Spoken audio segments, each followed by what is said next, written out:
Buonasera a tutti e benvenuti a questo secondo incontro del ciclo di conferenze che il gruppo Scout Conegliano 1 organizza per il suo centenario dello scautismo.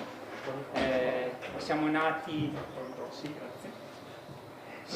il 26 di marzo del 1926, quindi quest'anno abbiamo compiuto da poco 100 anni e abbiamo organizzato appunto tutta una serie di conferenze. Questa è la seconda, parleremo di competenza, parleremo di quello che abbiamo intitolato il gioco delle competenze, ma prima di iniziare abbiamo il piacere di avere ospite tra noi il consigliere comunale Matteo Zuccol, a cui passo la parola. Prego Matteo.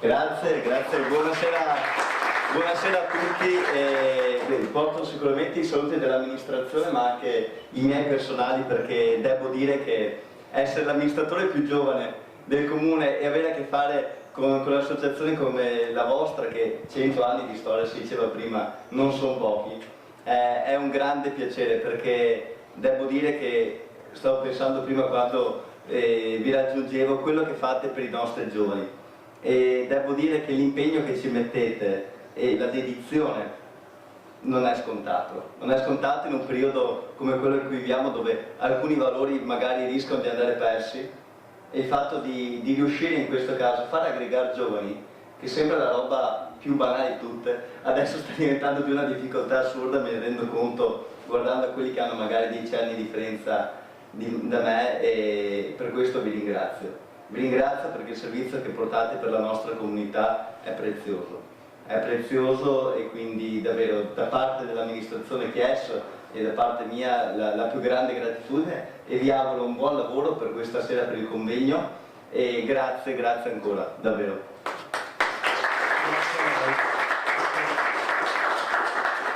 Bene, io inviterei subito qui sul palco gli ospiti di questa sera, che sono l'attuale incaricato del settore competenze Diego Zarantonello,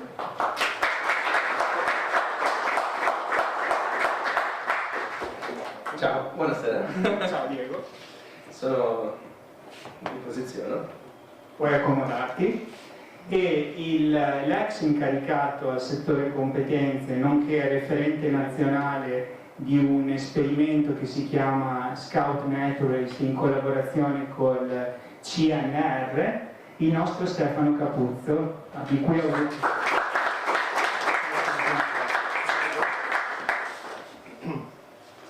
Buonasera. Beh, salendo qui pensavo che dobbiamo dire qualcosa di abbastanza utile per giustificare la quantità di gradini che avete fatto per arrivare fin qua. Quindi questo mi faceva sudare doppio mentre stavo salendo. Ci impegneremo.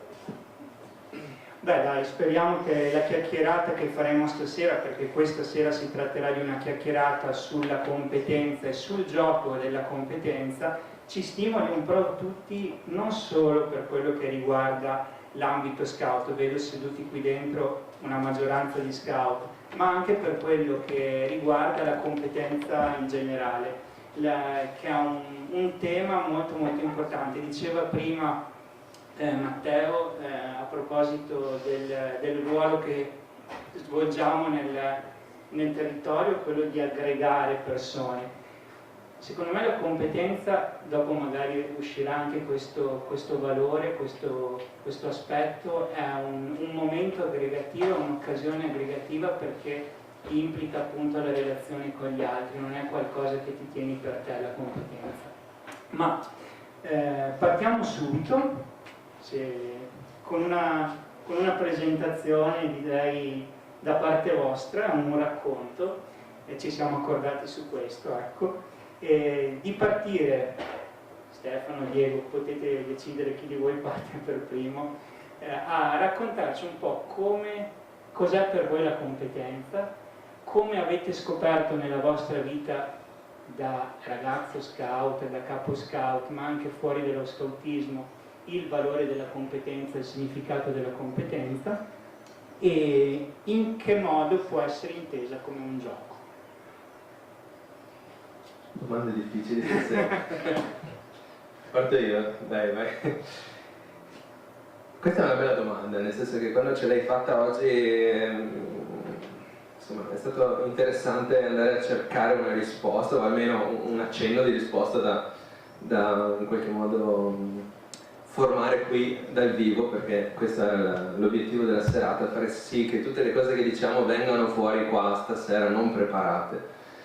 La competenza sicuramente è stato tramite lo scautismo che ha preso un volto per quel che mi riguarda, anche se a casa stavo pensando che io ho sempre avuto un papà molto capace di fare qualsiasi cosa con le mani, no? Un artigiano, ed essere figlio di un artigiano e vedere che qualsiasi cosa, basta pensarla, si può fare, setta uno standard abbastanza elevato di competenza ed è ancora irraggiungibile e tuttora comunque un riferimento. Però è stato tramite lo scautismo che in qualche modo l'ho toccata con mano anch'io, e credo che la mia prima competenza sviluppata agli scout fosse quella della chitarra. Ho imparato a suonare la chitarra, avevo 8 anni, mi sono iscritto al corso della parrocchia perché Achela suonava la chitarra e a me faceva tanta voglia di imparare a suonare le canzoni che suonava lui. E alla fine del terzo anno dei Lupetti anch'io riuscivo a suonare attorno alla rupe insieme ad Achela quando è stato il momento, e questa è stata la mia prima, secondo me, immersione nella competenza, quindi imparare a fare qualcosa per poterlo poi condividere con gli altri attorno a me in qualche modo, no? Suonare sì è un piacere personale, ma è anche un piacere per chi magari non lo era all'epoca, per chi ascolta, e comunque è un modo di fare in qualche modo un servizio.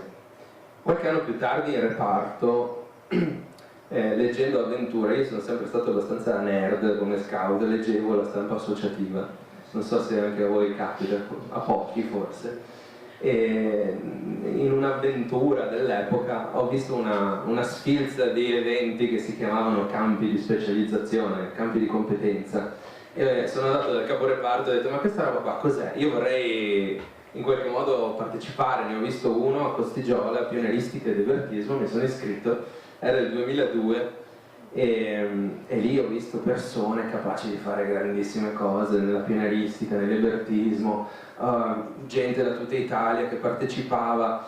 Mi sono innamorato della pionieristica, è stato un amore veramente forte, tanto che sono tornato a casa e quella era diventata la mia specializzazione in reparto, costruivo qualsiasi cosa, nodi dappertutto.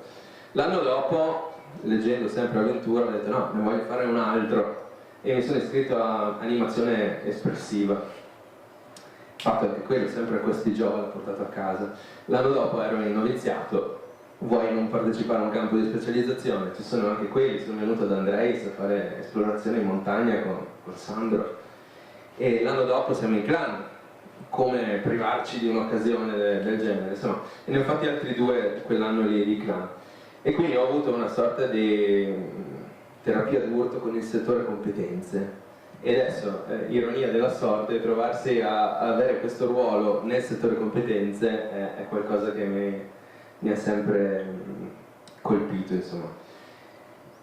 Cosa c'entra tutto questo? Cioè, sono tutte piccole storielle, ma manca un'esperienza da capo per chiudere il cerchio.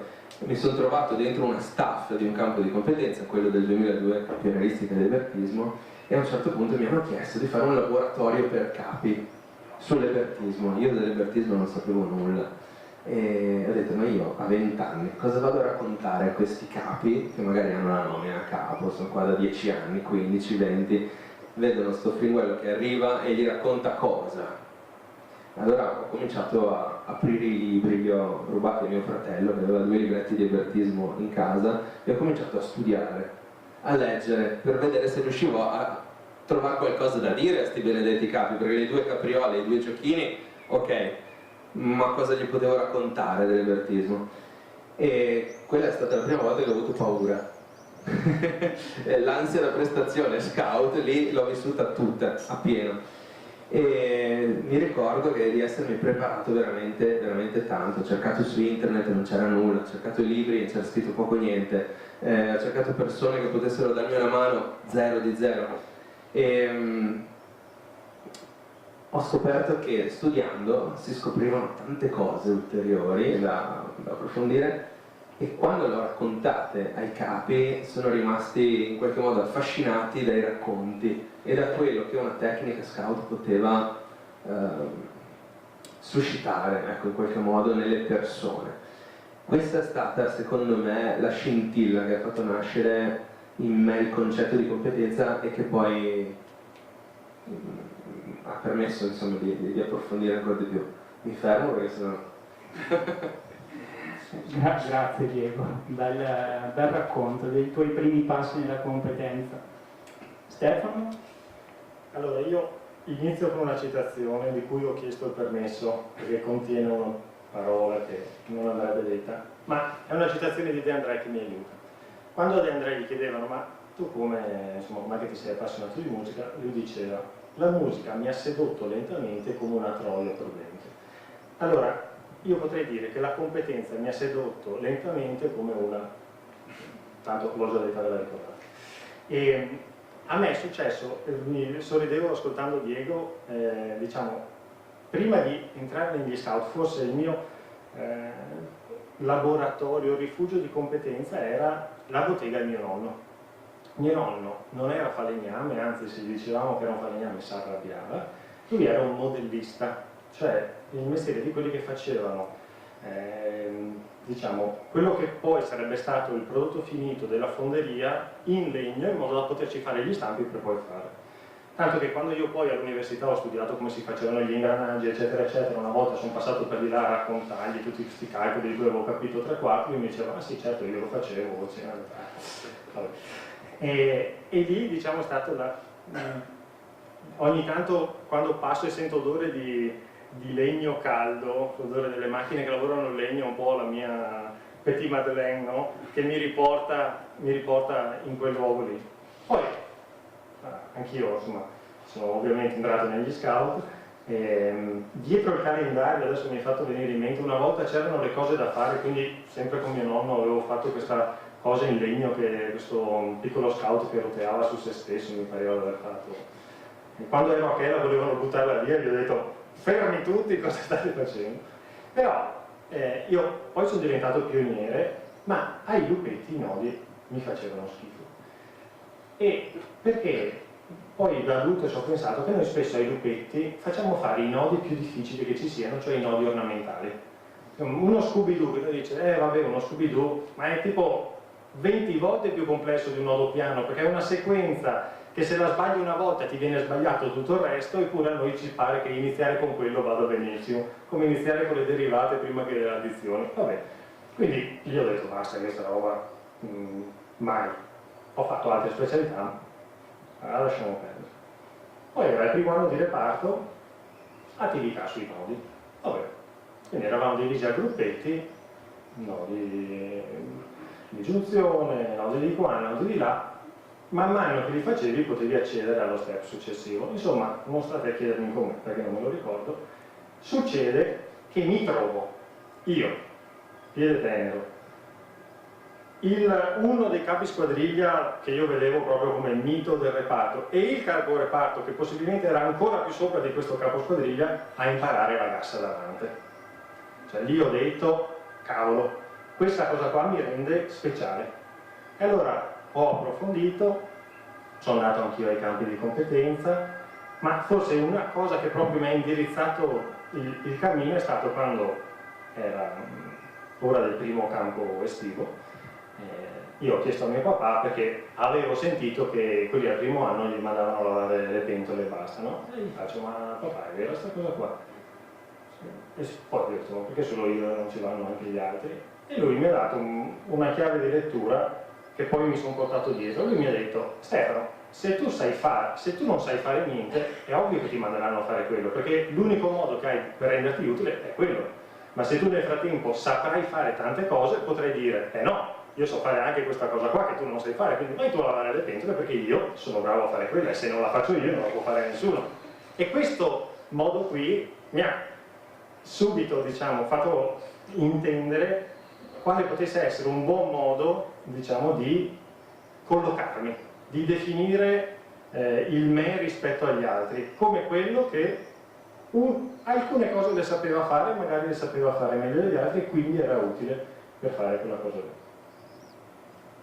Grazie anche del tuo racconto, molto, molto bello. Tra l'altro poi i nodi all'inizio non gli piacevano, ma su nodi e legature è diventato uno dei più esperti in gamba d'Italia, quindi è stata una bella trasformazione, diciamo, un bel gioco che hai cominciato a giocare e poi giochi ancora a questo gioco.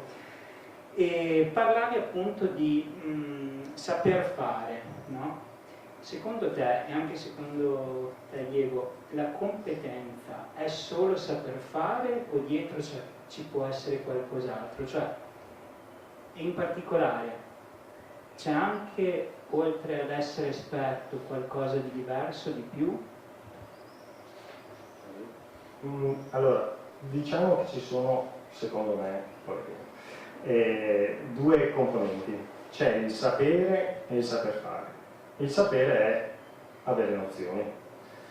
Io una volta ho fatto un intervento e vi ho anche detto la cosa difficile dell'avere le nozioni non è tanto averle, ma metterle in relazione, che è una cosa che tutti, chiunque abbia studiato può testimoniare, perché tu sei lì a studiare, vabbè, ok, ma poi fai una fatica doppia a mettere in relazione tutti i concetti che hai appreso. Io dicevo, è come fare la settimana enigmistica e unire i puntini. Quella roba lì costa fatica perché effettivamente il cervello sta creando delle sinapsi per mettere in collegamento tutte queste cose qua, quindi effettivamente sta generando materia e costa fatica.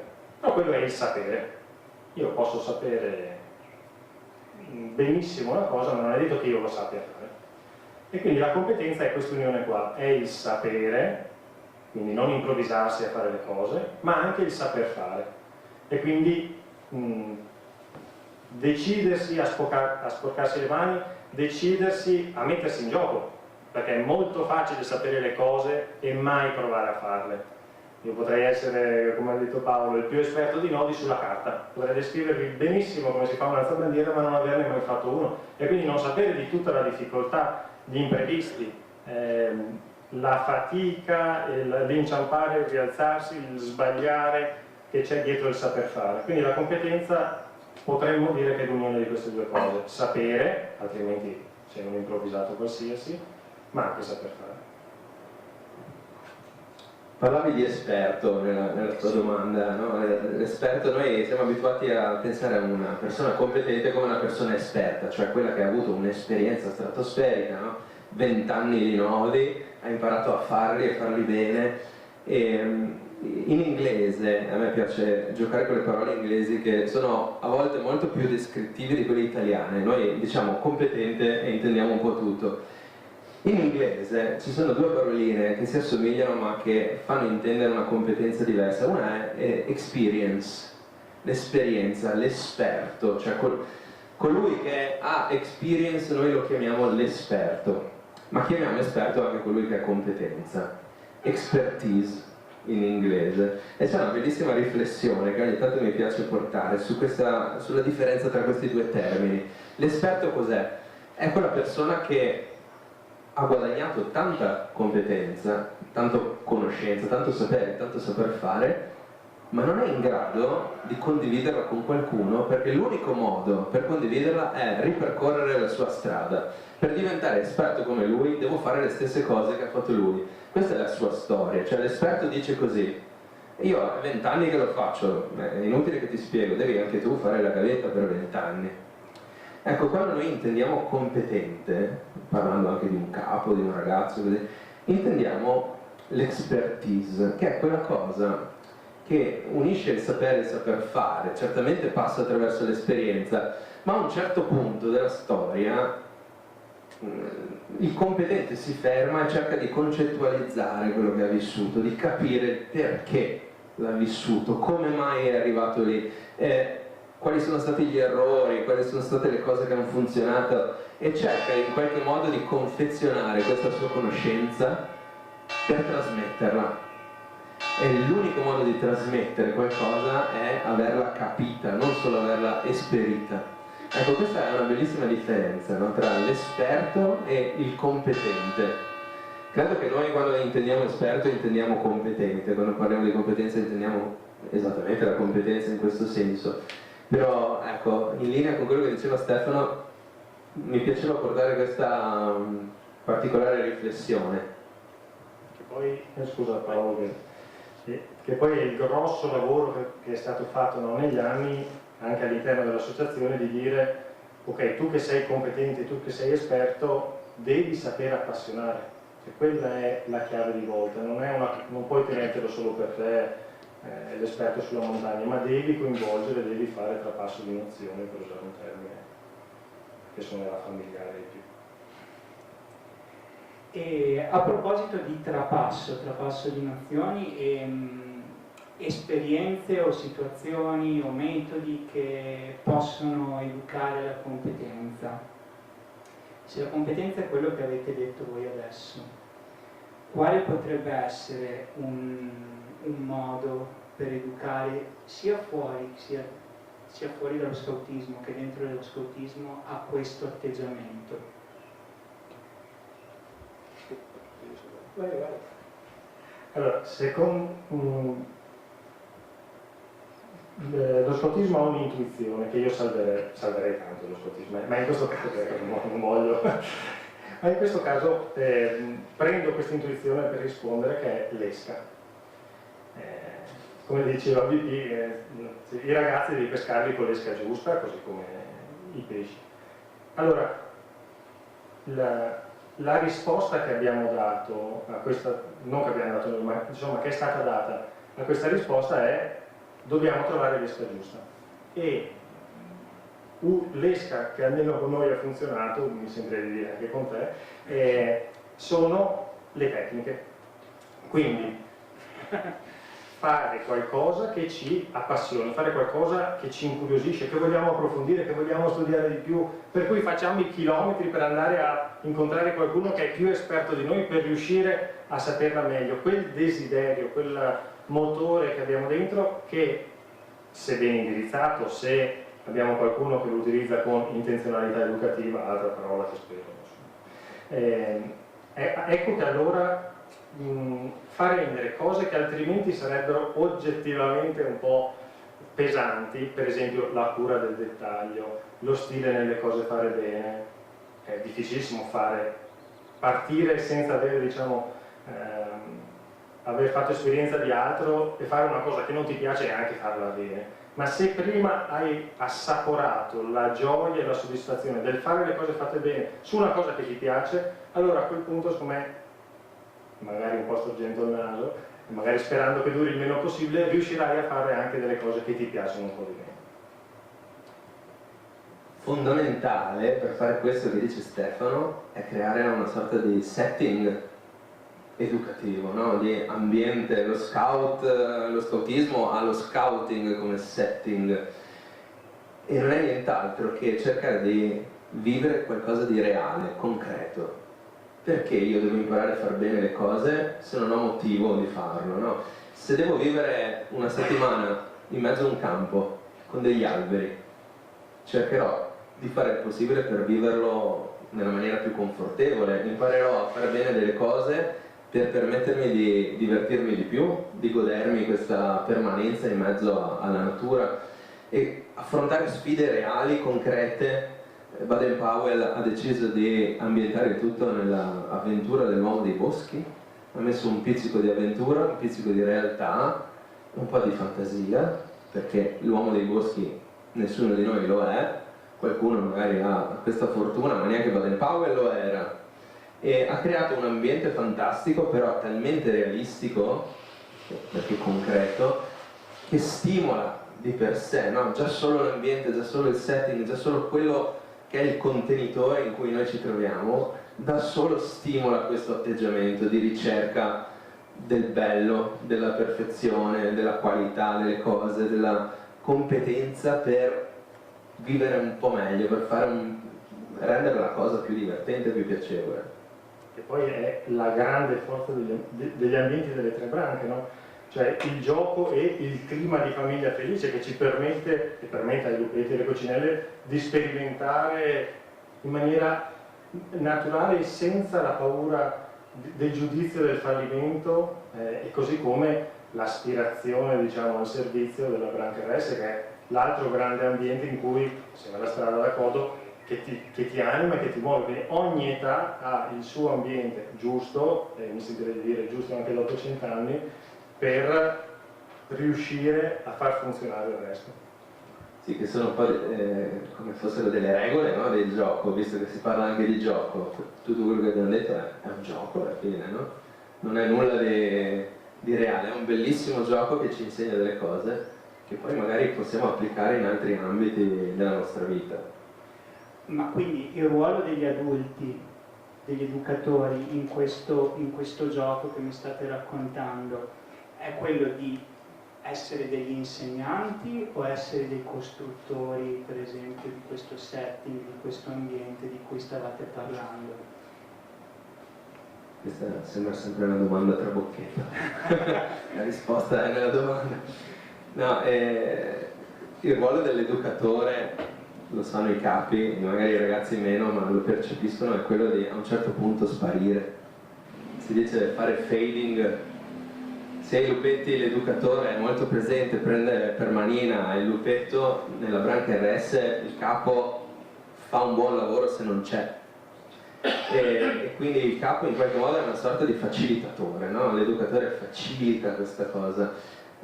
Citando Giorgio Prada a un convegno veneto della regione Veneto qualche anno fa, il capo è colui che tende la tela, però ci sta dietro, non ci sta sopra, in mezzo.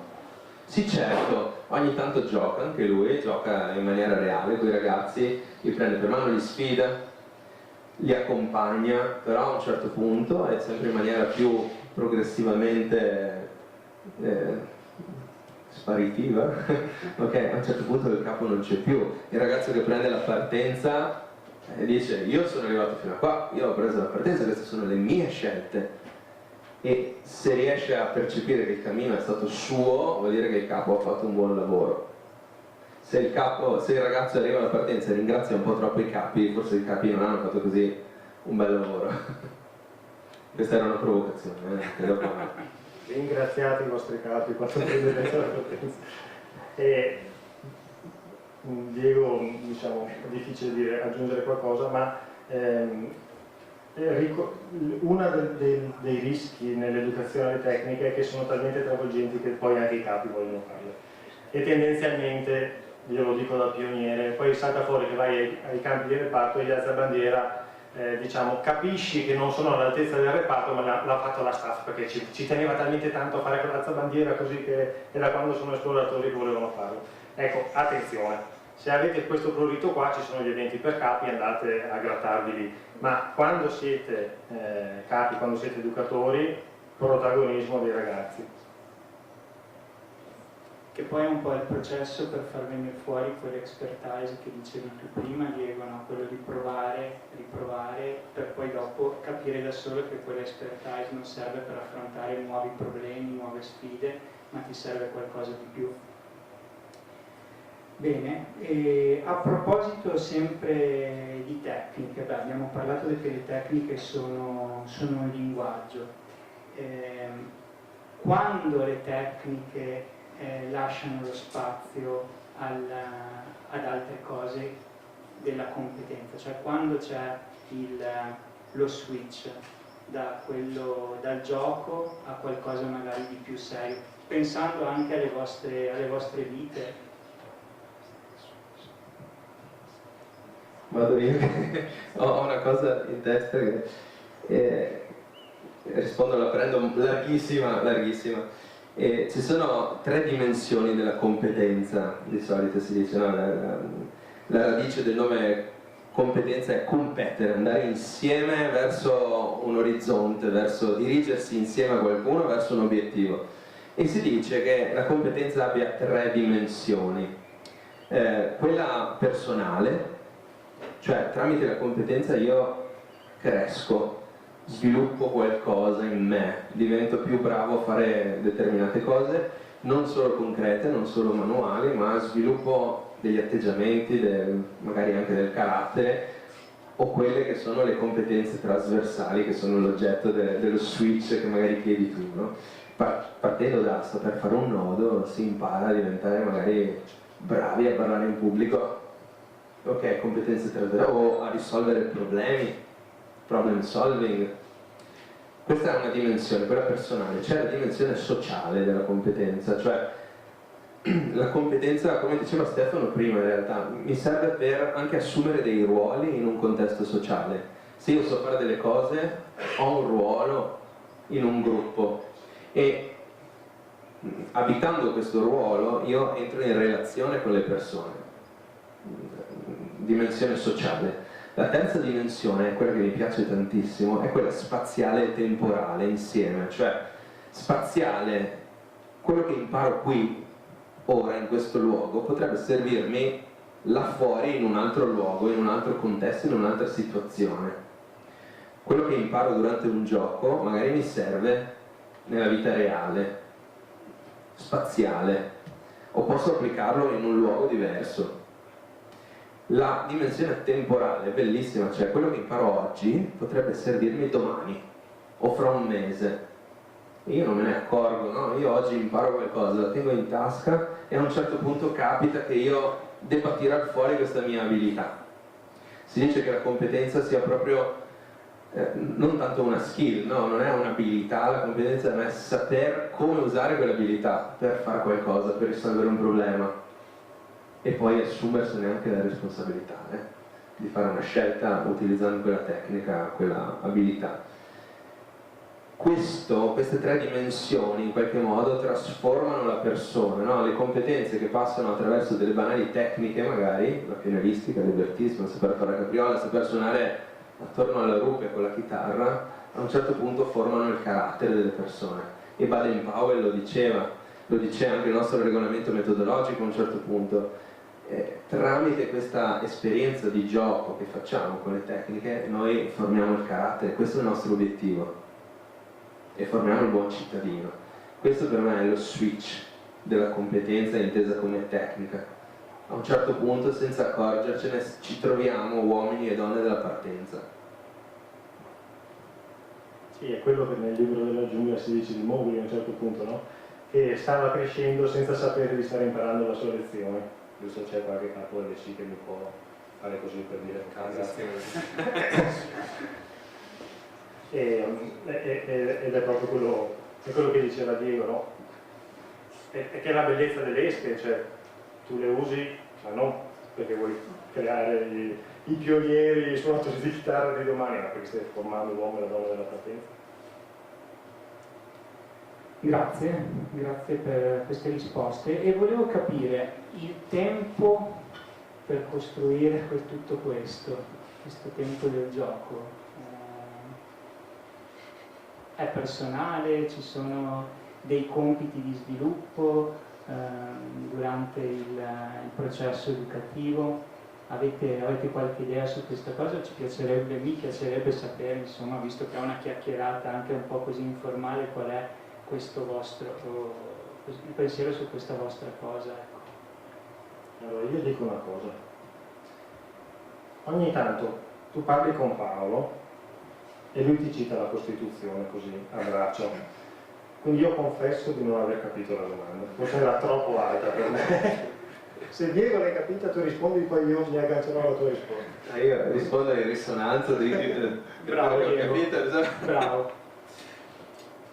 Sviluppare una competenza richiede tempo, non è plug and play, no? Non è istantaneo, non metto dentro la chiavetta e magicamente ho un'abilità da spendere. Credo che la domanda fosse un po' su questo, no? È la stessa cosa che succede agli scout quando dobbiamo guadagnare una specialità o un brevetto. Quanto tempo ci vuole prima che la Chela o il caporeparto mi dia questa specialità benedetta, no? Magari ci lavoro 3 anni. Il tempo è un lusso al giorno d'oggi, secondo me, e dentro lo scoutismo abbiamo questa fortuna di poterlo vivere anche molto lento a volte, no? E la tendenza dei ragazzi è quella di avere soddisfazione istantanea, cioè se io non ho subito qualcosa perdo l'interesse e cambio strada. Ma credo che educare la competenza debba trovare un compromesso tra questa esigenza del ragazzo di avere gratificazione istantanea per quello che fa e un giusto tempo anche per guadagnarsi questa gratificazione. E la competenza intesa come imparare a fare qualcosa, imparare a conoscere il perché di quella cosa, imparare a conoscere qualcosa in più di quella cosa, credo che debba per forza passare verso questo tempo. Tanto che anche le specialità, i brevetti in reparto, ai lupetti, noi non le diamo quando un ragazzo ci porta un risultato, non premiamo una performance, ma premiamo, non è un premio neanche, no? Riconosciamo una crescita nel ragazzo nell'impegno e nel tempo che ci ha speso nel camminare verso questo traguardo, questo obiettivo della specialità, no? E credo che appunto abbiamo nello scautismo questi strumenti bellissimi che vanno proprio a riconoscere il tempo speso nella ricerca della competenza. La competenza mia non è quello che so fare, ma è quanto tempo della mia vita ho speso nel camminare verso questa qualcosa che so fare. E magari non è il top, qualcuno è più bravo in meno tempo, però magari è il meglio che posso fare io, no? La competenza è dare del proprio meglio in qualche modo. Io arrivo fino a un certo punto magari, ma quanto mi sono impegnato per arrivarci? Ecco, quella è la cosa che va riconosciuta. Quello è il tempo che credo che nella tua domanda di aver capito, e abbiamo delle armi potentissime per riconoscerlo, ma non dobbiamo azzerarlo, secondo me.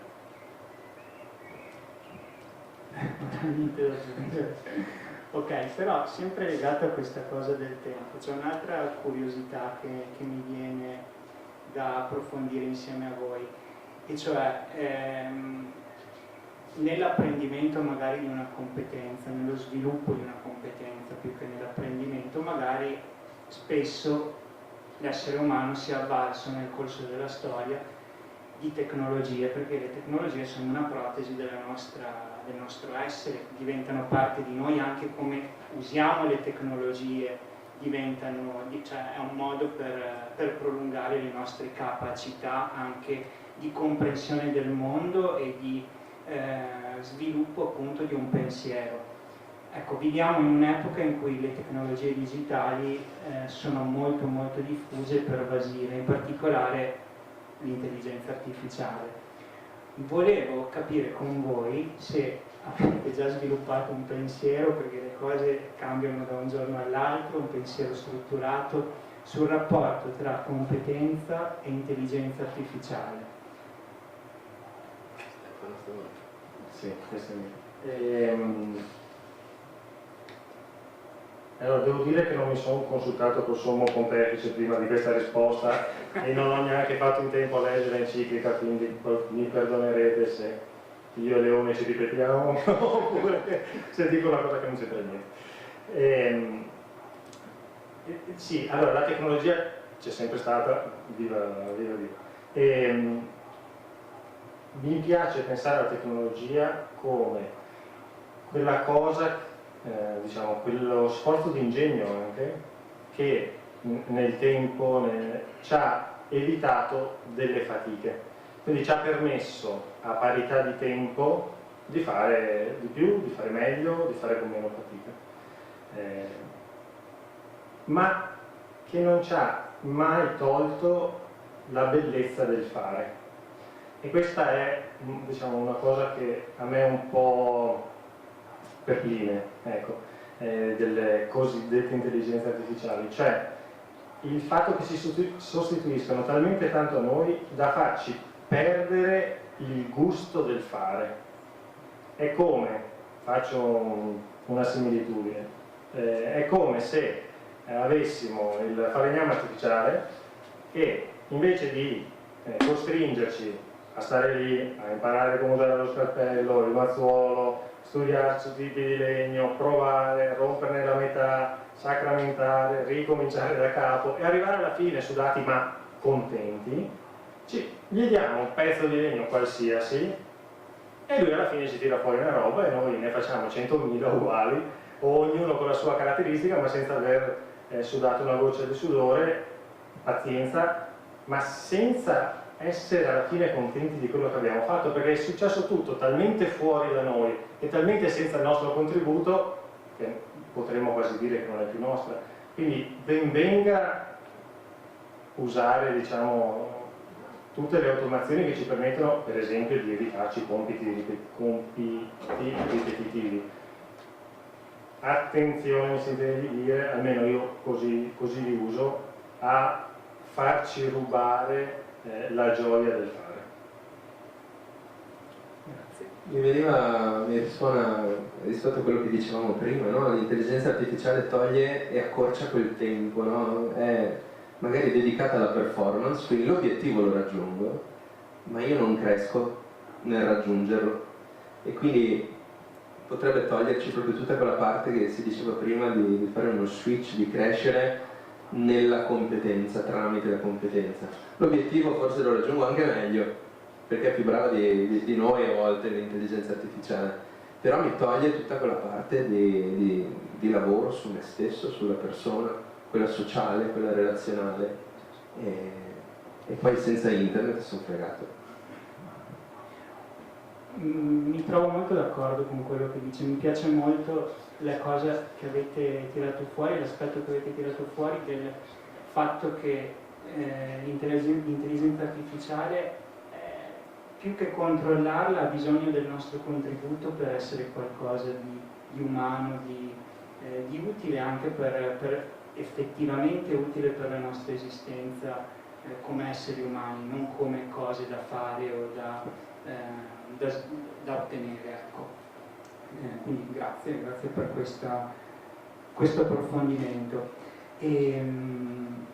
Torniamo, visto che stiamo parlando, saltiamo un po', siamo sempre dentro l'aspetto tempo, no?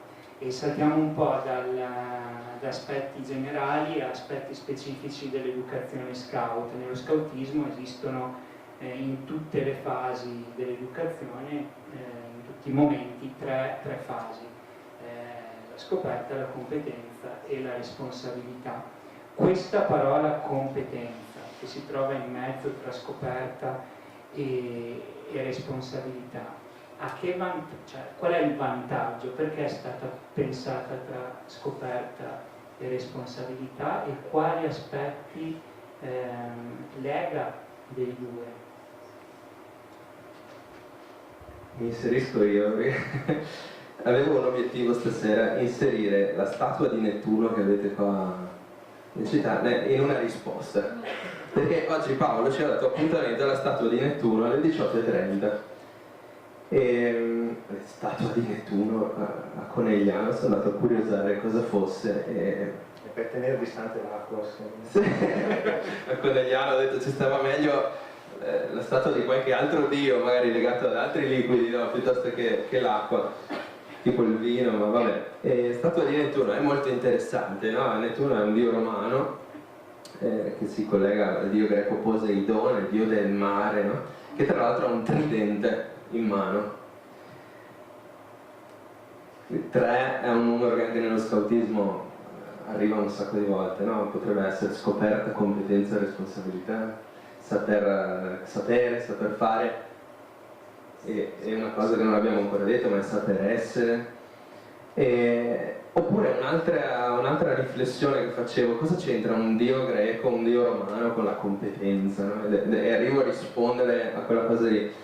C'entra in 3 modi, perché se guardate il dio del mare cosa fa? Lui conosce molto bene il suo ambiente, conosce il mare, scoperta, lo padroneggia, lui può cambiare le correnti, può creare terremoti, in qualche modo può farne ciò che vuole di questo mare, no? Competenza, ce l'ha, la possiede, la padroneggia, lo gestisce. E manca la terza condizione, che è la responsabilità. Un dio greco, per padroneggiarlo il mare, deve essere il mare. Poseidone e Nettuno è il mare. In un certo senso è un po' come il capo competente o uno scout competente. A un certo punto lui è la tecnica che sa fare, è la competenza, è abitato dalla sua tecne. E mi è venuta questa riflessione, il dio Nettuno stasera deve accompagnarci in questa riflessione, perché a un certo punto cosa succede? Qual è il problema degli dei greci, romani? Che a un certo punto potrebbero anche esagerare con la loro competenza, perché è praticamente infinita, ognuno è specializzato in una cosa, cioè il dio del mare, il dio della morte, il dio della guerra, il dio di questo, ma se va oltre è molto esposto all'errore il dio, no? Se la usa male la sua competenza può fare dei danni ed è molto visibile perché li fa in maniera abbastanza clamorosa se crea dei problemi, e così è, no? Nelle leggende. E questa è la nostra responsabilità, cioè la mia competenza, come la uso, perché la uso, a qual fine, a quale scopo. Ecco, secondo me la competenza è la padronanza, no? Delle abilità, ma limitata in una direzione che è quella della responsabilità per cui la scelgo. Mi fermo. Grazie. Non ho avuto tempo per fare riflessioni aggiuntive, ma... ma allora, secondo me alla competenza gli va bene, perché prima c'è la scoperta. E il fatto di... la scoperta deve fare il lavoro sporco. La scoperta deve permettere, insegnarti che si può scoprire. Deve darti il setting in cui tu ti senta tranquillo a scoprire. Se ci fosse prima la competenza, tu non ti azzarderesti neanche perché è troppo complesso. Quindi, per fortuna, la competenza gli va bene. C'è prima la scoperta che ti insegna a imparare, a sbagliare, a percorrere delle strade che non portano da nessuna parte, a capire che ti piacevano, che non ti piacevano, eccetera, eccetera. E poi arriva la competenza che ti dice, boh, hai capito come si fa, adesso scendiamo nel concreto, e quindi il bello del fare, la cura del dettaglio, tutte le cose che abbiamo detto prima. Però la competenza ha una responsabilità che è la responsabilità, cioè è passare alla responsabilità qualcosa di ben fatto. E lì prima pensavo forse è anche un altro switch, no? È classico, diciamo, io ve lo sottolineo solo, ma l'avete già pensato tutti almeno una volta, cioè il fatto che la competenza diventa servizio. E lo diventa dappertutto, lo diventa secondo me nella maniera più esplicita di tutte, perché praticamente gli mancava solo di accendergli una luce sopra in Branca LC quando gli si dà l'impegno speciale, cioè che, diciamo, giustamente Lupetto non sa di imparare la sua lezione, ma per un vecchio lupo è chiarissimo cosa gli stiamo dando. Quindi ecco, la competenza gli va bene perché c'è prima la scoperta, però ha la responsabilità di avere la responsabilità dopo di sé. Grazie, grazie. A proposito di responsabilità, spesso le competenze, no, sono in comunità, come potrebbe essere la comunità di squadriglia, la comunità di clan, la comunità capi, sono suddivise, no? Nelle comunità si parla magari spesso di complementarità. Quello che non so fare tu lo so fare io, e ci dividiamo un po' i compiti, confondendo magari appunto compiti con competenze, però a volte questa divisione magari appunto utile e genera competenza.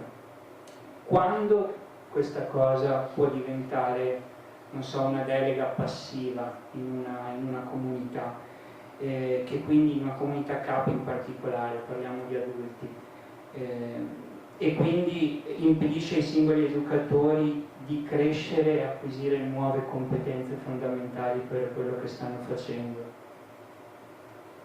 Anticipo Stefano prima che mi citi che la forza del lupo sta nel branco e la forza del branco sta nel lupo.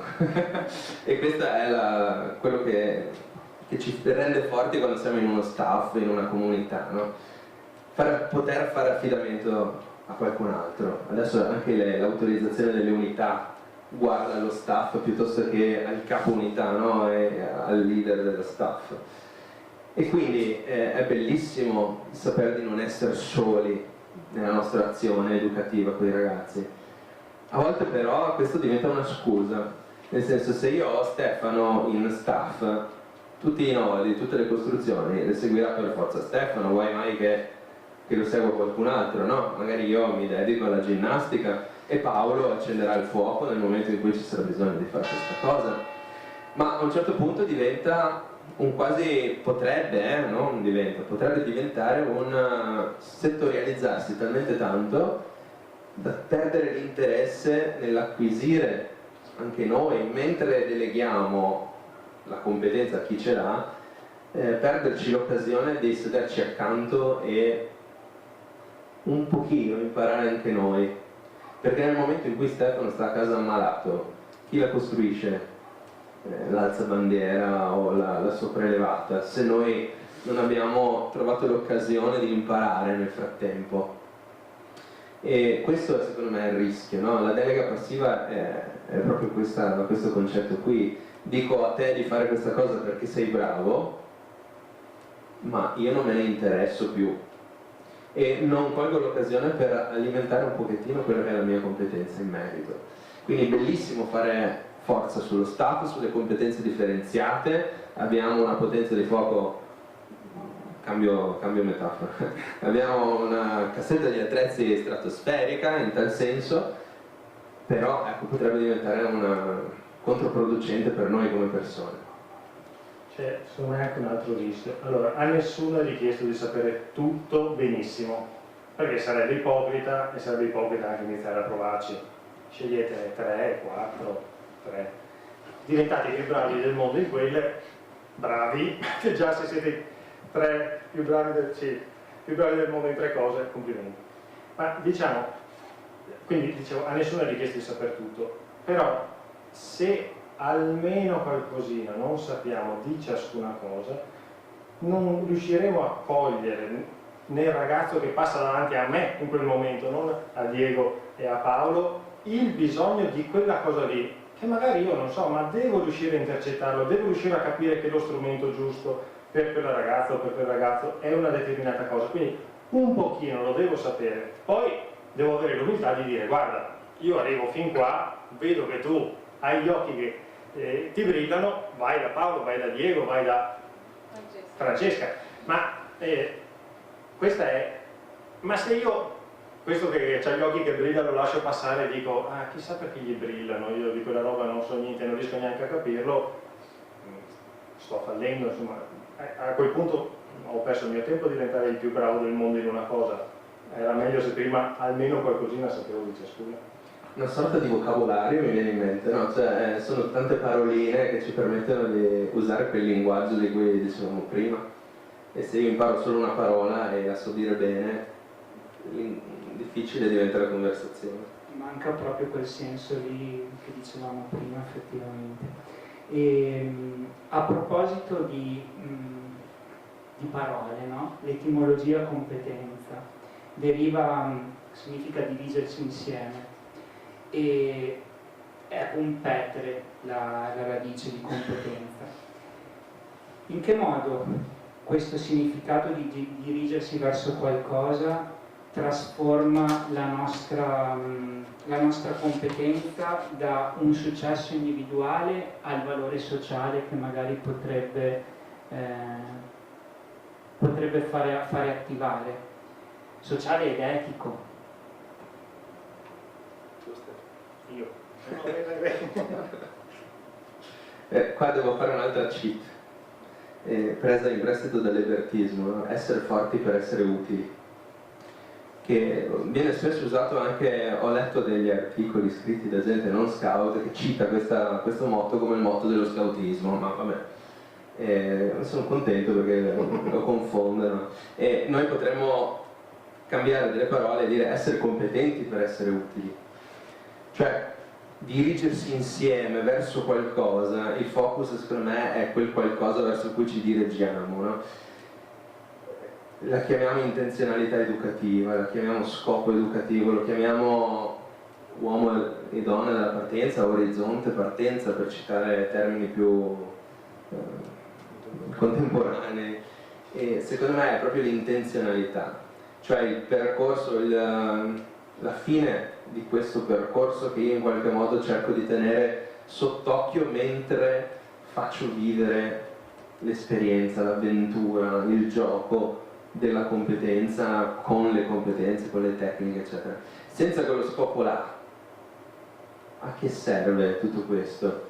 E qual è quello scopo? È l'essere buon cittadino, cioè essere una persona che può dare il suo contributo e lasciare il segno, lasciare il mondo migliore di come l'abbiamo trovato, per citare il nostro fondatore, quello è l'unico motivo per cui noi facciamo queste cose, essere forti per essere utili, per poter essere d'aiuto nel momento del bisogno, sia agli altri ma anche a noi stessi, perché a un certo punto potrei avere anch'io bisogno di me stesso e delle mie competenze per salvarmi la vita o per trovarmi un lavoro migliore o chi lo sa.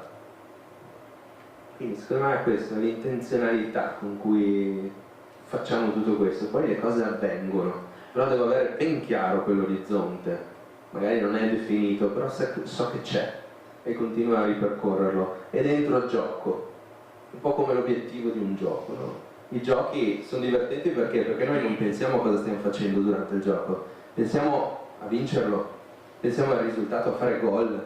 Ecco, il gol è l'obiettivo che ci spinge a mettere in atto tutte le nostre abilità per superare i problemi e le questioni che incontriamo, e a fine del gioco, fatto il gol, esserne soddisfatti del percorso, dire caspita, ho corso, ho imparato questo, mi sono relazionato con le altre persone, sono diventato più forte. Sì, aggiungo solo che BP ha detto di fare tutto questo avendo in mente gente passabile in un salotto e indispensabile in un naufragio. Quindi aveva già in mente lui, diciamo, quale fosse mentre Diego parlava mi è venuta in mente una cosa che a cui non avevo mai pensato, che lui ha detto non stare indispensabile in un salotto chiuso, ma vai all'aria aperta a essere indispensabile in un naufragio. Quindi anche in questa metafora la cosa che ci diceva è fate attività all'aria aperta. Grazie, grazie per questo spaccato, questa idea molto, molto interessante. Poi ci vendichiamo delle domande difficili. Dopo riparliamo. Ci sarà il momento. No, niente, un'altra cosa che magari quando uno è molto competente, molto capace, stiamo parlando, no, di come sviluppare le proprie competenze dentro una comunità che poi può essere anche più grande e può diventare una città, un quartiere, una città, un paese. Quando l'essere troppo competente in qualcosa o molto competente in qualcosa cozza con il non considerare più gli altri, oppure con l'umiltà, ecco, con il mantenere un... se lo è, ecco, se la parola competenza ha un contrasto con quest'altra parola. Beh, diciamo che secondo me competenza e umiltà hanno un rapporto difficile. In questo bisogna essere un po' socratici, cioè è una cosa che, se ci pensate, accomuna un po' tutti quelli che sono diventati competenti facendo un percorso che avesse un senso e non solo per avere la patacchetta sulla camicia o qualsiasi cosa il mondo reale faccia invece di mettere le patacche sulle camicie. Cioè, il vero competente, quando non sa una cosa, vi dirà: io questa cosa non la so quanto fatica ci serve a dire le cose giuste, quindi se mi chiedi una cosa che non so, non la so, cioè io non posso stare qua a inventarmela. Questa cosa qua mi è diventata plastica davanti agli occhi. Vi so dire l'anno, non vi so dire i giorni, ma forse qualcuno di voi se li ricorda. Era la lotta nazionale degli RS. Io tenevo un laboratorio e a un certo punto un giorno bisognava trovarsi in un tal punto. Io non avevo capito dove fosse stato tal punto, chi c'era se lo ricorda, era una strada lunghissima con tutti i sottocampi. E quindi vado da uno e gli faccio: scusa, ma tu sai dov'è quella cosa lì? E questo, che col senno di poi non lo sapeva, mica mi ha detto: no, non lo sapevo, figurarci, lì erano tutti bravissimi. Mi ha detto: sì, è giù in fondo. Cammina, vado giù in fondo e gli faccio: scusate, ma è qua? No, non è qua. Un altro che non sapeva dove fosse, che mi ha detto: no, guarda, non lo so, chiedi a qualcuno che lo sappia. E da un'altra parte, insomma, io non mi ricordo neanche, ma ho fatto un sacco di strada sotto il caldo in quel momento lì, perché nessuno aveva l'umiltà di dirmi: guarda, io questa roba non la so. Pazienza, cioè, io non ti giudicherò perché quella cosa non la sai. Dimmi che non la sai, basta. Io nel mio piccolo, qui quando non avevo capito la domanda, ti ho detto: Paolo, guarda, io questa roba non te la so dire, adesso non sto qua a inventarmi una roba. Mi viene in mente, esiste una modellizzazione di questo racconto che è l'effetto Dunning-Kruger, non so se l'avete mai sentito parlare di... È un grafichetto che mette in relazione il tempo con la percezione della propria abilità, della propria competenza. E si parte da zero, ovviamente, che io al tempo zero non ho abilità e quindi percepisco di non averle, per carità. Appena imparo due cosine, faccio un campo di 2 giorni, magari assimilo qualcosina, subito la percezione di essere bravissimo sale. E a un certo punto continua a salire, salire, salire, fino a raggiungere il picco di massima poca umiltà, no? Nel senso, so poco, ma credo di sapere tantissimo e mi spendo nel dare risposte. Grazie a Dio la competenza fa il suo lavoro, perché man mano che il tempo passa, questa persona, in qualche modo, anche tramite la relazione con il gruppo, eccetera, si rende conto pian pianino di non sapere così tante cose e quindi comincia la curva a scendere e scende, scende, scende, scende, magari sono passati anni di studio, di prove, di campi e a un certo punto ci si rende conto di dire caspita, ma io davvero non so niente, e si entra nella valle delle lacrime, si chiama, no? E dopo un po' di tempo che si continua a perseguire la propria competenza, questa cosa comincia a tornare su la curva e raggiunge una sorta di equilibrio, no? Tra l'effettiva competenza e l'effettiva percezione della competenza. Io in realtà sono molto ottimista, nel senso che se è vera quella competenza, se la competenza è vera, stiamo dicendo competenza tante volte stasera, ma se il percorso è quello giusto, reale, ecco, non si raggiunge il problema della poca umiltà, secondo me, perché poi comincia ad andare di pari passo, no? La percezione e la responsabilità di avere questa competenza, un po' come il dio Nettuno. A un certo punto deve stare attento, deve fare i conti con la sua troppa competenza, no? Deve limitarsi, deve inserirsi bene, deve usare il vocabolario giusto magari per arrivare alle persone con la sua competenza. Grazie, grazie. Io volevo sempre rimanere legato a questo discorso in cui siamo entrati, no? della competenza dentro un gruppo di persone e in particolare affrontare con voi un po' questa considerazione. Cioè, spesso dentro un gruppo un leader mi sembra, almeno mi viene a dire, non si costruisce attraverso un processo, è un leader e basta, è quasi come se fosse innato. È vero questo pensiero secondo voi, oppure c'è la possibilità di costruire un leader? E il caso dello strumento, il caso dell'educazione scout può aiutare in questo? Ci sono delle cose che degli aspetti educativi, degli strumenti che possono sviluppare nei nostri ragazzi dei leader del futuro o dei leader dentro quella comunità? Provo a dire 2 cose io. Adesso potrei toccare delle corde associative, devo stare attento a quello che dico, ma adesso proviamo a dirle bene, no? Quando parliamo di... Ho fatto la domanda sbagliata. No, la domanda è giusta e ci sono un sacco di belle risposte. Ageshi da qualche anno, un paio d'anni, ha definito il profilo del capo, non so se l'avete trovato nei documenti, no? 2 anni fa si chiamava profilo funzionale del capo, dopo sembrava un po' troppo aziendale come cosa e adesso è il profilo del capo. Il profilo del capo, se lo aprite, buttate via il fazzolettone e andate e cambiate attività, nel senso, perché c'è scritto un sacco di cose belle, il capo deve essere questo, deve saper fare quello, ecco lui che fa così, ecco lui che fa... C'è un profilo bellissimo, ok, utopico, un orizzonte, diciamo, ok, che se uno non lo legge con l'intenzione giusta sembra un insieme di competenze, cioè una lista di competenze da spuntare, ce l'ho, non ce l'ho, questa ci sono quasi, non ce l'ho, non ce l'ho, non ce l'ho.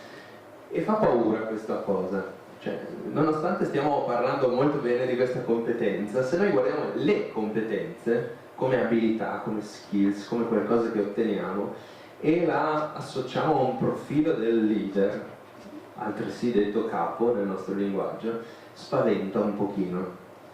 Questo è anche il modo in cui il WOSM, l'Associazione Mondiale dello Scautismo Maschile, ha elaborato un profilo di leadership. Sono bellissime le associazioni mondiali perché sono molto concrete nella loro documentazione, e il profilo di leadership del WOSM parla di competenze. Ci sono 4 competenze che deve avere un leader per il WOSM: competenze di visione, competenze di relazione con le persone, competenze di autoformazione e competenze gestionali. Lo so a memoria perché appunto sono nerd e mi piace il tema della leadership e anche quello che scrive il WOSM in tal senso. Questa cosa spaventa, ma è un approccio molto, se vogliamo, di sensibilità maschile. La performance, la competenza, io ho questo o non ce l'ho. Ok, è una cosa molto dura come profilo di leadership. Il VAGS, invece, l'Associazione Mondiale delle Guide femminile, ha un approccio alla leadership similare, ma molto sostanzialmente diverso, e usa, anziché la parola competenze che deve avere il leader, usa la parola mindset, atteggiamento, approccio, e classifica una serie di approcci, di mindset, di impostazioni mentali che secondo loro deve avere il capo, e hanno fatto questo passaggio per in qualche modo rendere molto inclusiva la leadership, e ci stanno dicendo che per essere un buon leader non bisogna aver raggiunto l'apice di quelle competenze, ma bisogna semplicemente avere voglia di mettersi in cammino verso quella competenza. Questo è il mindset relazionale. Io mi metto in cammino, accetto la sfida di mettermi in cammino per questa strada. Mindset globale, mindset di responsabilità, sostenibilità, mindset di empowerment femminile, mindset. Questi sono gli atteggiamenti mentali che ci propone il VAGS, e mi è piaciuto tantissimo quando io ho scoperto questa differenza, molto attinente alla sensibilità anche maschile e femminile. Come questo, cioè, è questo atteggiamento, questa modalità di intendere la leadership che noi dobbiamo utilizzare quando leggiamo il profilo del capo emanato dalla GESCI. Cioè, non vediamo quelle cose come competenze, che se non ce le abbiamo non siamo buoni capi. Guardiamo quelle cose come delle strade, e se siamo con i piedi su quella strada siamo dei buoni capi, perché non conta tanto quello che sai fare, ma quello che vuoi imparare a fare. Questo è per me la modalità con cui dobbiamo guardare la leadership all'essere capi. Dico 2 cosette. La prima è, e ce lo dicono le parabole, una: ognuno di noi, diciamo, gli vengono dati dei talenti, no? E il compito è non tanto fare il buco più profondo degli altri, ma riuscire a farle fruttare. Allora può essere che a qualcuno sia stato dato quel talento, a qualcuno di no, può essere che a qualcuno quel talento interessi e quindi decida di farlo fruttare, magari decide di far fruttare qualcos'altro.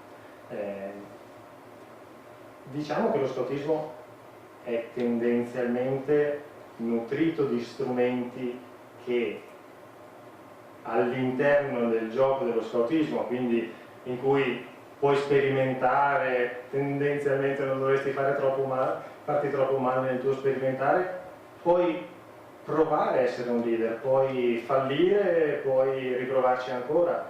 Diciamo, l'esempio classico è il capo squadriglia, o la capo squadriglia, ben si intende, una ragazza e un ragazzo di 15-16 anni a cui viene affidata una responsabilità che probabilmente, diciamo, non si prenderebbe nessuno se ci pensasse veramente.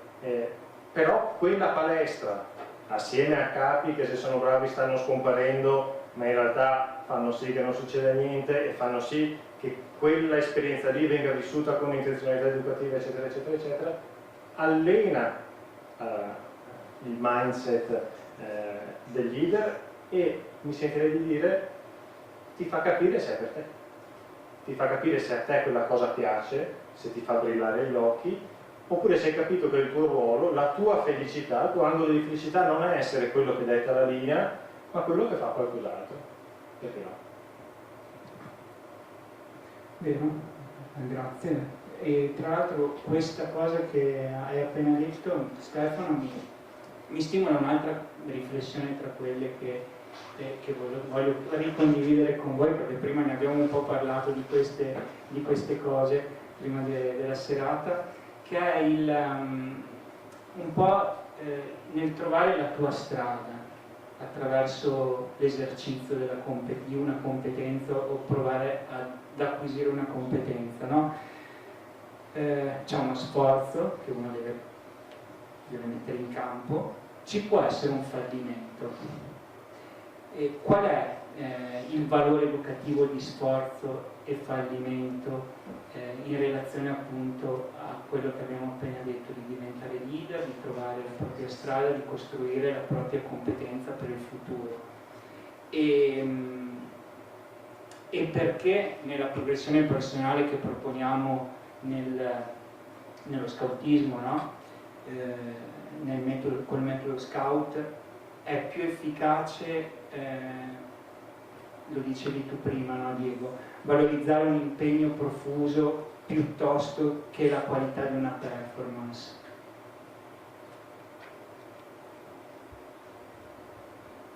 Prego. Perché è così che funzioniamo, no? Cioè,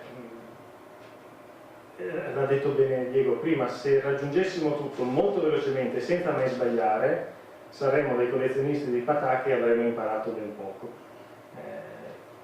La fatica dell'imparare è costellata di fallimenti, ed è per quello che è una fatica, ed è per quello che è imparare, altrimenti sarebbe imparare una poesia a memoria, senza grossi sforzi, senza farsi troppo male.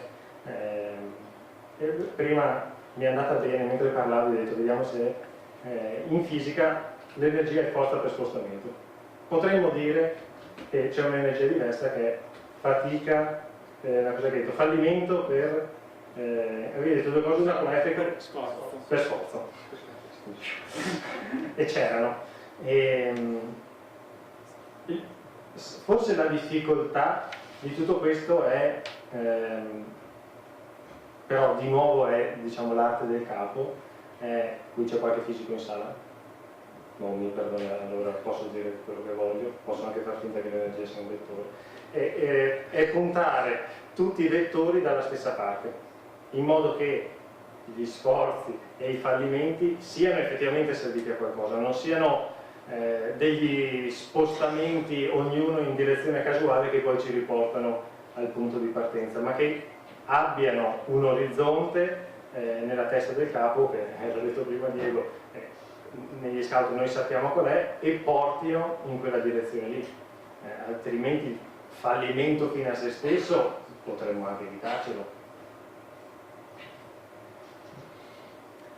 Sì, non ho molto da aggiungere, stavo riflettendo a questa cosa, cioè che dobbiamo essere in grado noi, come capi o comunque come compagni di chi magari fallisce, fa errori, eccetera, di saper valorizzare l'errore come parte del processo, non vederlo come una cosa negativa che non doveva succedere, ma come qualcosa di possibile.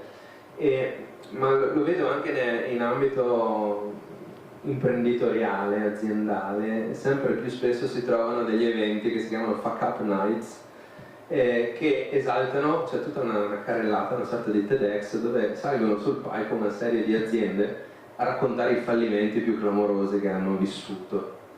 E si è visto come in generale lavorare sull'errore, valorizzandolo come parte come un passaggio, uno step di una strada, sia molto più efficace che condannarlo come qualcosa che non doveva succedere.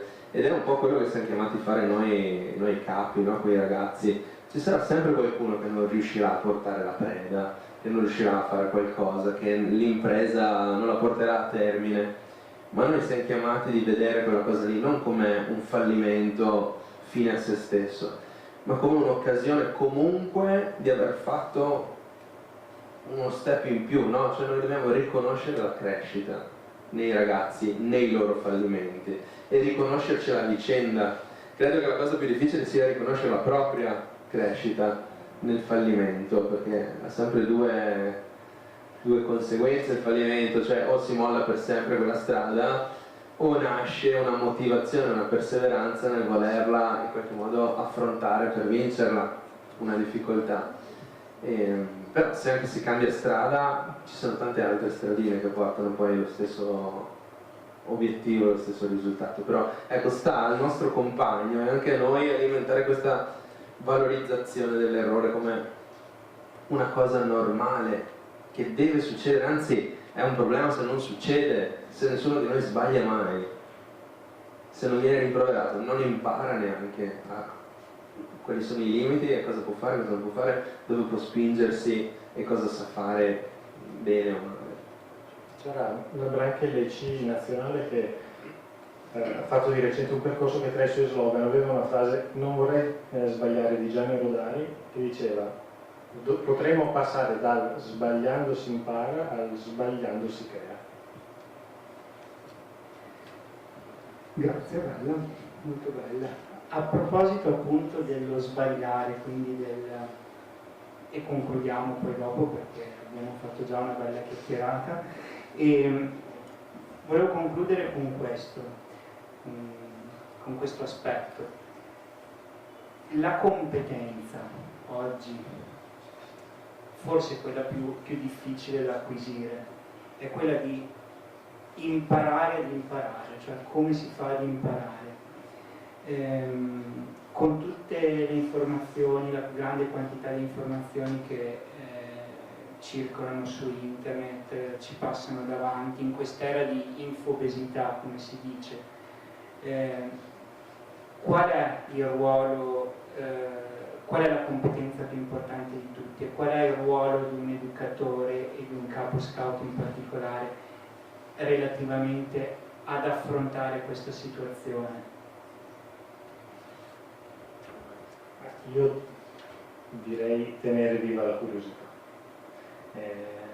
che potremmo dire riassume tantissime delle cose che abbiamo detto, dal il fallimento che abbiamo appena detto, al provare tante cose e scoprire qual è quella che ti piace di più, impegnarti, però cioè, è bene che a questo punto lo stressiamo. Quando nello scoutismo si dice provare tante cose, non si intende tipo in gelateria che prendi una pallina, te la lecchi e tempo 5 minuti se no si scioglie, l'hai finito, hai detto ah ho provato la fragola, basta. Ecco, nello scoutismo tendenzialmente non si prova così, si prova acquisendo abbastanza competenza da poter dire con un po' di coscienza sì, questa cosa mi piace, voglio andare avanti, no, questa cosa pensavo mi piacesse di più, me la tengo, che mi può tornare utile in un altro luogo, in un altro tempo, ma ne provo un'altra. Ecco. Forse è questo, no? Riuscire a instillare questa scintilla che tendenzialmente cerchi di non spegnersi nel rimanere curiosi. Come avevo detto prima, tendenzialmente, secondo me, questa non si spegne se come fiamma pilota hai trovato una cosa che a te piace tanto, quindi se quella cosa che a te piace tanto continua a tenere accesa questa scintilla, cercherai di replicarla anche da altre parti. Intanto pallina di gelato alla fragola mi ha attivato e ho scoperto cosa faremo tra poco. Sulla scia di questo mi viene in mente che imparare ad imparare sia la competenza più importante, ma stavo pensando a un esempio concreto. Non so se vi capita di dover fare una ricetta. Ok, oggi ho voglia di questa cosa qua. Cosa facciamo la prima volta? Cellulare, scriviamo il nome del piatto e si apre il mondo dinanzi a noi. Possiamo vedere un video, possiamo vedere un reel piccolino, possiamo vedere una foto, possiamo leggere chi non ha le foto, e ci sono 400 ricette diverse per lo stesso identico piatto. Questo è il problema, è una bellissima cosa, nel senso che non dobbiamo saperlo fare il piatto, basta affidarci a una di quelle ricette e qualcosa la tiriamo fuori. E siamo però nell'epoca in cui non è detto che ognuna di queste ricette porti a un risultato decente, cioè ci sono un sacco di ricette che se le seguiamo non è che otteniamo, basta guardare le foto, a volte no, dei piatti così interessanti, perché, o meglio, qual è la necessità, cioè qual è la competenza di imparare, cioè dobbiamo diventare anche in grado di discernere quello che è valido da quello che non è valido, da dove arriva quell'informazione. È Benedetta Parodi o è Giallo Zafferano che me la propone o è magari la stessa roba, non so. Cioè, di chi posso fidarmi? Qual è la ricetta? Ma quell'ingrediente, quella quantità, ma è giusta? Ma siamo sicuri che lui mangi come me? Ma ha la stessa fame? Ha lo stesso tipo di pasta? Ma i minuti? Ecco, credo che la cosa più difficile, ma per i ragazzi, ma anche per noi, sia saper discernere. Abbiamo accesso a tutta la conoscenza del mondo a portata di mano, adesso basta anche chiedere a qualcuno e ci trova lui le risposte, no? Ma sappiamo valutare se la risposta è giusta, se è esatta, se è una fake news. Siamo nell'era dell'informazione. Leggevo, perché per lavoro ogni tanto facevo questa roba qua, un report del World Economic Forum di quali che sono i rischi percepiti dell'umanità globale nei prossimi 10 anni. Ecco, uno dei rischi più percepiti dai giovani è quello della disinformazione, cioè siamo talmente immersi in informazioni che abbiamo paura di non saper più cosa farcene di queste informazioni, di non saperle gestire. E è una sorta di ansia che ci attanaglia. Quando le cose sono troppe, un po' come in gelateria, sarà difficile scegliere quale pallina di gelato sarà quella migliore per la sete, per la soddisfazione questa sera. Ecco, credo che noi siamo chiamati come capi a educare i ragazzi a questo discernimento, al capire a prima vista, secondo l'intuizione, secondo anche le competenze, quali sono le informazioni da raccogliere e quali da lasciare. Grazie veramente anche per questo spunto e grazie per tutti gli spunti che ci avete dato stasera, per questa bellissima chiacchierata che abbiamo fatto insieme. A me ha stimolato molto e magari speriamo anche di aver lasciato un segno, qualcuno può approfondire alcuni spunti di quelli che abbiamo dato. E non abbiamo previsto uno spazio per le domande, però se qualcuno ne avesse possiamo, mentre ci avviamo verso la conclusione, possiamo farle. Se invece non ci sono, aspettiamo qualche secondo e nel frattempo chiederei a Francesca se... Prego. Sì, così diamo ai nostri ospiti un piccolo omaggio di Conegliano e del nostro centenario, perché ci stava. Grazie Fra. Giusto, perché siamo qua per festeggiare anche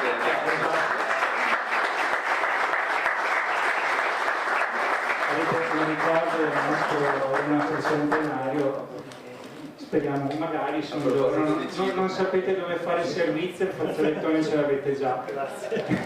A proposito di cibo, c'è sempre bisogno. Va bene, se qualcuno avesse delle domande questo è il momento, altrimenti... o anche delle considerazioni, delle donazioni, va bene lo stesso. Cesare Bedoni per l'esorcismo. Passiamo il microfono da master a master. Ciao Giovanni Maria. Ciao. No, era che Bedoni per lo scautismo è stato uno che sì, l'ha portato. E io l'ho conosciuto quando faceva l'incontro annuale a Spettine, era vecchio. Sì, cioè, molto più di me, no? Adesso infatti non c'è mica più. Così vecchio, insomma, era un ricordo. Comunque, io sono entrato in Lupetti nell'ottobre del 53 e al campo, che eravamo in tenda, e facevamo alla mattina il battismo, il quadrato, no, il pezzo mi chiamava Achella.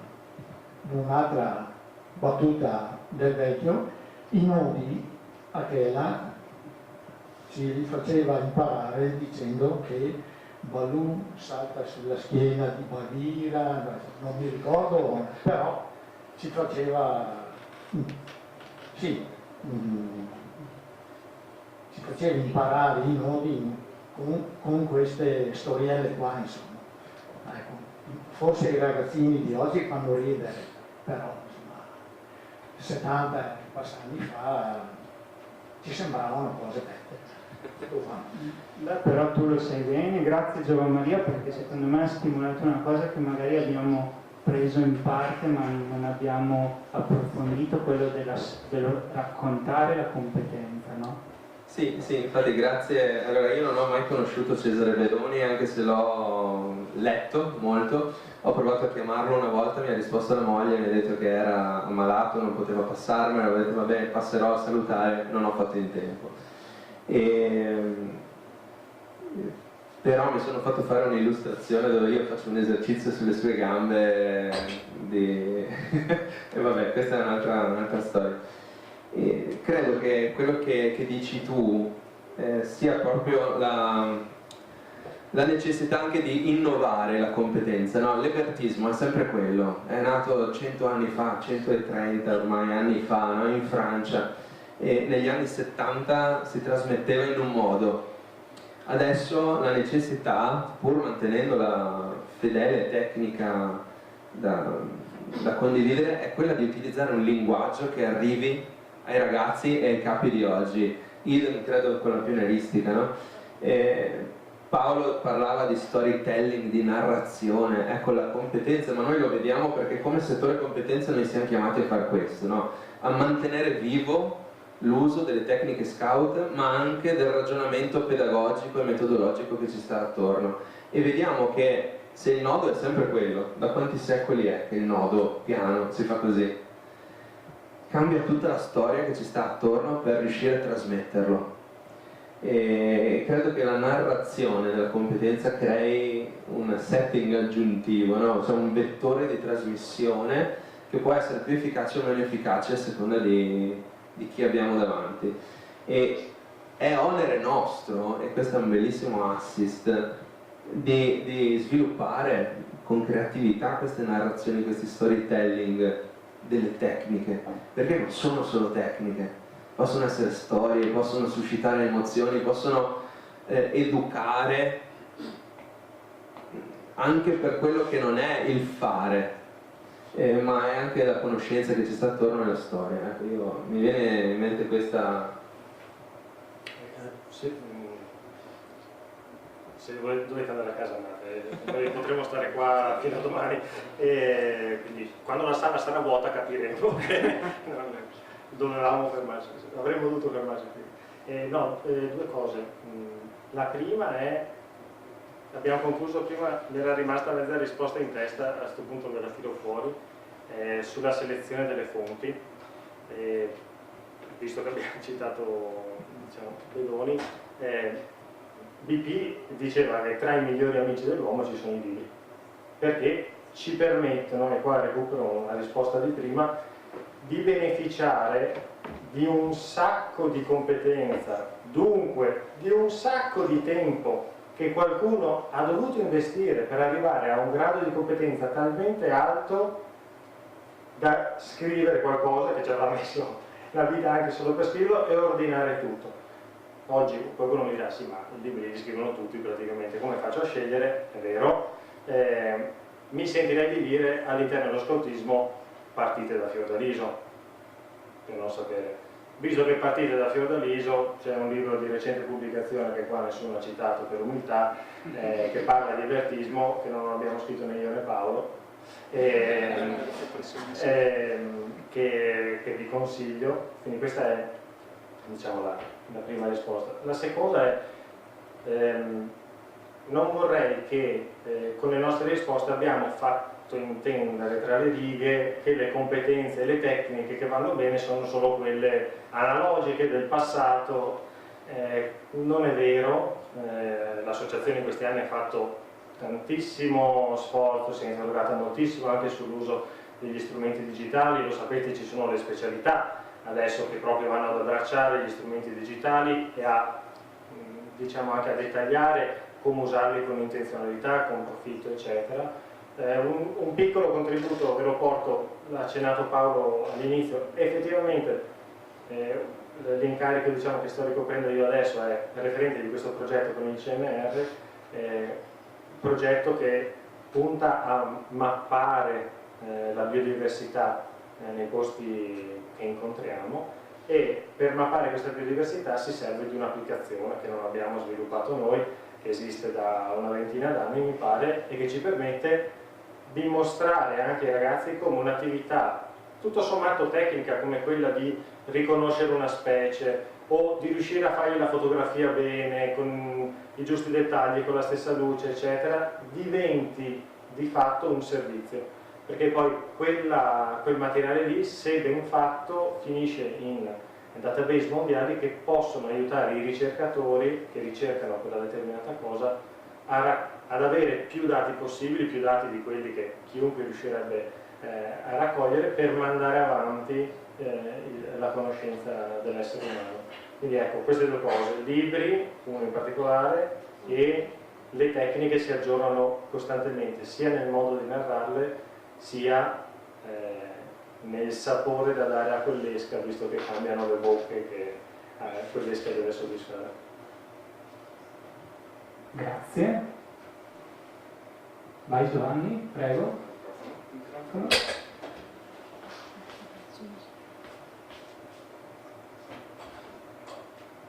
Io sono Giovanni, sono un po' reparto. Avrei due domande per voi.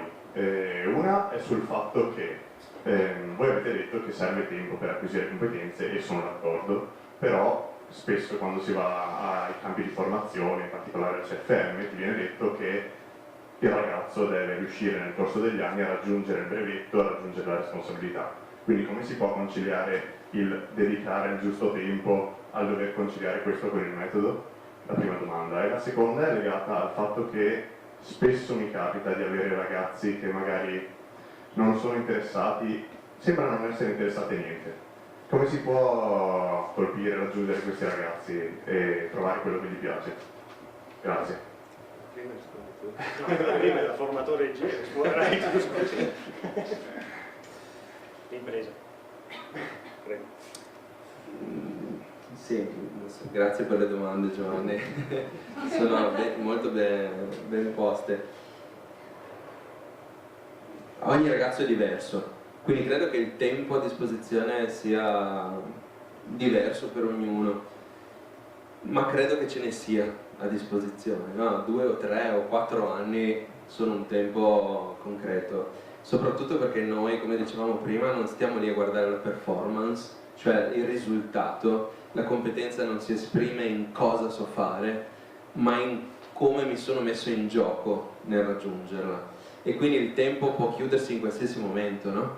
Cioè non devo arrivare a ottenere una abilità particolare. Sì, certo, un minimo di abilità deve esserci, però io non sono chiamato a riconoscerti l'abilità che hai raggiunto, ma come tu ti sei speso e cosa hai imparato a fare nello spenderti in questo spazio che ti è stato dato a disposizione.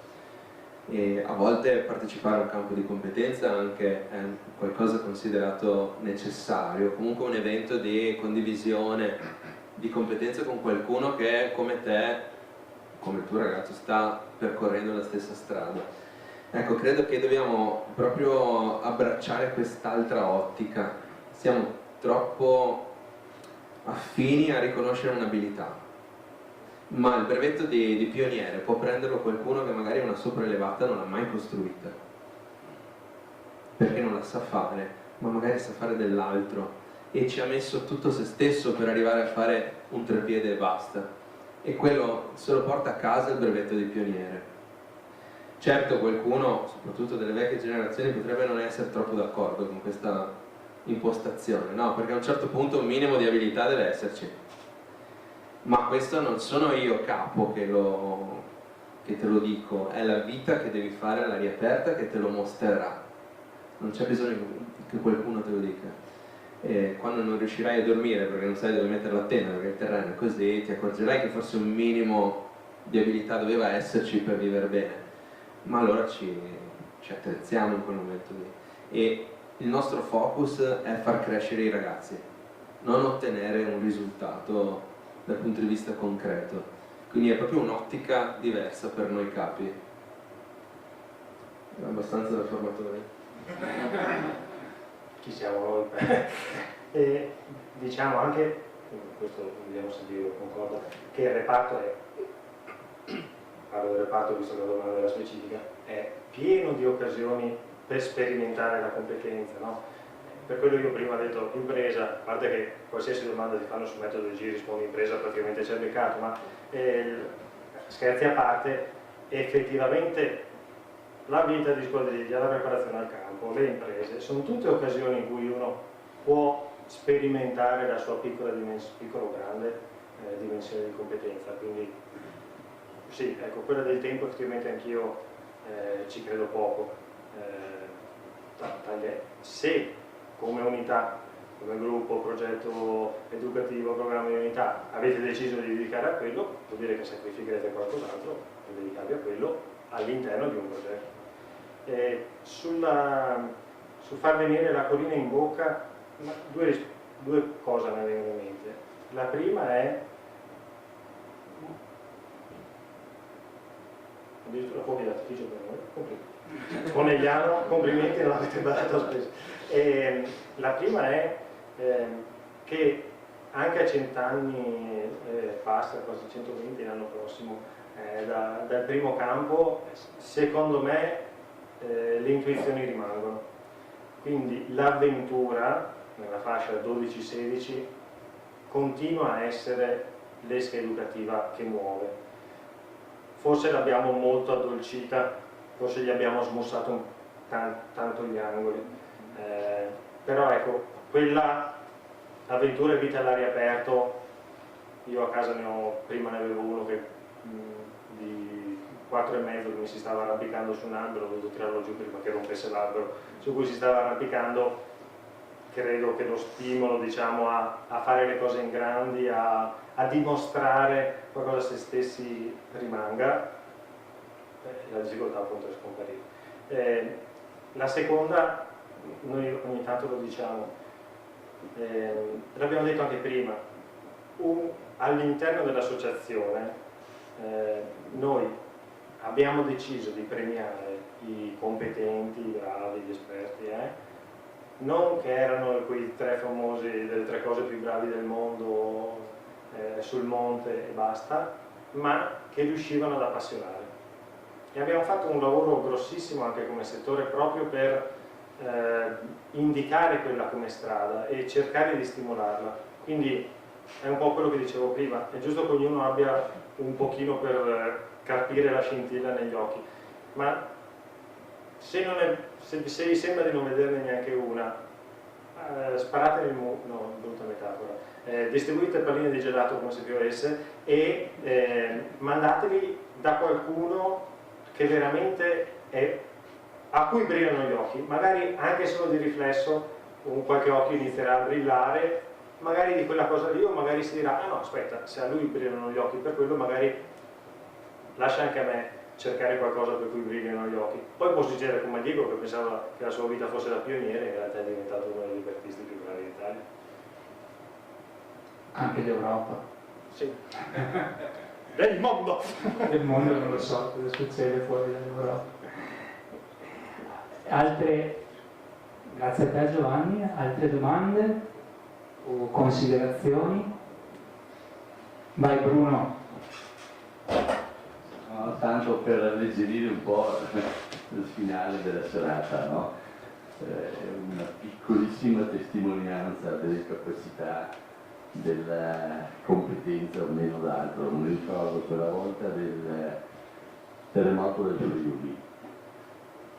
Io ero capoclan e ad un certo momento siamo stati invitati a Gemona del Friuli a raccogliere delle tende della protezione civile per distribuirle a Clauzetto, una località là che era stata colpita dal terremoto. Abbiamo approfittato di questo servizio, diciamo, civile, sociale o meno d'altro, tutti quanti hanno risposto. Siamo andati a Gemona ci hanno dato delle tende della protezione civile, arrivati a Clauceto ci siamo accorti che mancavano di paletti, di corde, di tiranti, era solo teli e basta. Assieme a noi, su un'altra parte, sempre a Clauceto, c'era un altro gruppo che avevano preso anche loro le tende.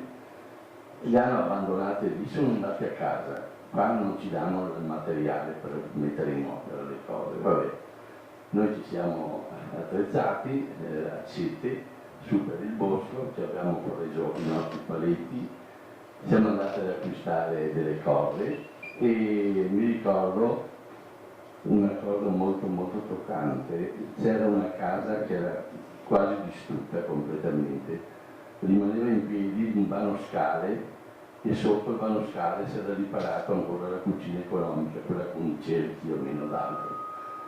Vivevano 2 vecchietti, marito e moglie, che avevano avuto sugli 80 anni.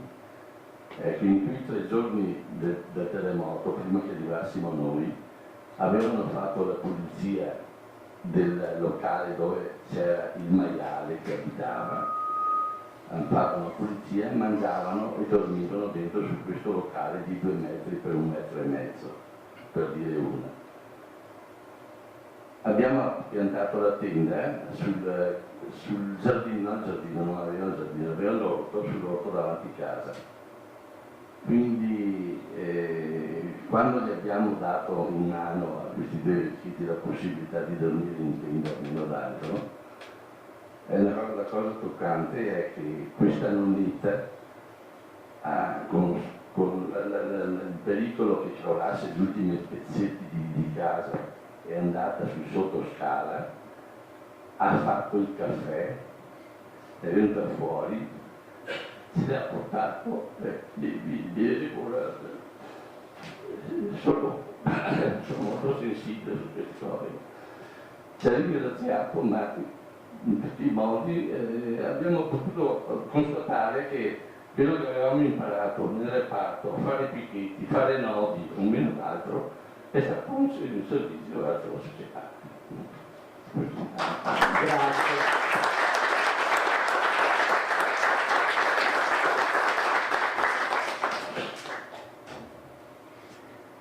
Grazie veramente Bruno per questa bella testimonianza e per questo racconto di come la competenza può trasformarsi, veramente chiude in bellezza questo incontro. Ringrazio ancora Diego e Stefano per la compagnia, per la piacevole chiacchierata.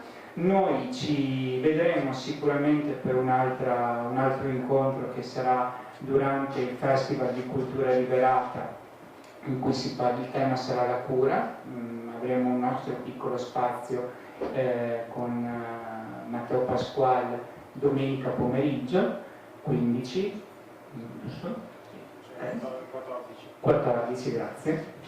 14, e quindi grazie ancora e buona serata a tutti e a presto.